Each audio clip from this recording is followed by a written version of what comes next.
Ես ամուսնուդ, որ ձեր երեխային կոչես նրա սերերից մեկի անունով, եւ դա անես ոչ պարտադրված, այլ քո կամքով։ Այդպես վարվեց Վահան Տերյանի երկրորդ կինը, Անահիտ Շահիջանյանը։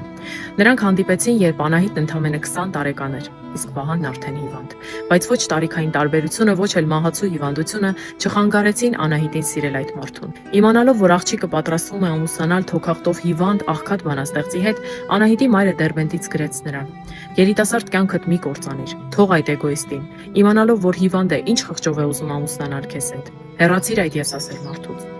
Չանցալով մոր հորդորներին, Անահիտը գիտակցաբար ընտրեց անձնազոհության ուղին, անմնացորդ նվիրվելով Տերյանին։